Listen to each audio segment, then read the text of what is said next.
Hello, അപ്പം നമുക്ക് നല്ലൊരു ബീഫ് ചില്ലി ഉണ്ടാക്കിയാലോ? അപ്പോൾ എങ്ങനെയാണ് ബീഫ് ചില്ലി ഉണ്ടാക്കാൻ നോക്കാം. ആദ്യം വലിയ കഷ്ണങ്ങളാക്കിയ ബീഫ്, മഞ്ഞൾപ്പൊടി, കുരുമുളക് പൊടി, വെളുത്തുള്ളി, ഇഞ്ചി എന്നിവ ഇട്ടൊരു 4 വിസിൽ, ഒരു 3/4 വേവായാൽ മതി. ഇതുപോലെ വേവിച്ചെടുക്കുക. എന്നിട്ട് ഇതുപോലെ ക്യൂബായിട്ട് കട്ട് ചെയ്തെടുക്കുക. അപ്പോൾ ചെറുതായിട്ട് ഇതുപോലെ അങ്ങനെ കട്ട് ചെയ്തെടുക്കുക. എന്നിട്ട് അതിലേക്ക് നമുക്ക് മസാല ഉണ്ടാക്കാം.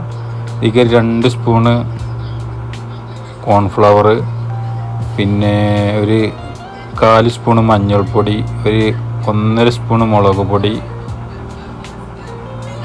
പിന്നെ അതിലേക്ക് നമുക്ക് ലേശം കുരുമുളക് പൊടി, പിന്നെ വേണ്ടത് ഗരം മസാലയാണ്. പിന്നെ ഇതൊക്കെ നന്നായി ഒന്ന് മിക്സ് ചെയ്തിട്ട് ഒരു മുട്ടയും ചേർത്ത് നന്നായി മിക്സ് ചെയ്ത് ഇതേപോലെ മിക്സ് ചെയ്തെടുക്കുക. അതുപോലെ ലേശം വെള്ളം ചേർത്തിട്ടുണ്ട്. എന്നിട്ട് അതിലേക്ക് നമ്മൾ മുറിച്ച് വെച്ച ബീഫ് കഷ്ണങ്ങളിട്ട് നന്നായി മിക്സ് ചെയ്ത് ഒരു 1/2 മണിക്കൂർ ഇത് വെയിറ്റ് ചെയ്ത് വെക്കണം. 1/2 മണിക്കൂർ വെച്ചതിന് ശേഷം ലേശം വെളുത്തുള്ളി ആദ്യം ഒന്ന് ഫ്രൈ ചെയ്തെടുക്കാം. എന്നിട്ട് അതിലേക്ക് നമുക്ക് ആവശ്യത്തിനുള്ള മുളക് അതൊന്ന് ഫ്രൈ ചെയ്തെടുത്തതിന് ശേഷം നമുക്ക് നമ്മളെ ബീഫ് ഇതേപോലെ ഇട്ട് സൂപ്പറായിട്ട് പൊരിച്ചെടുക്കാം.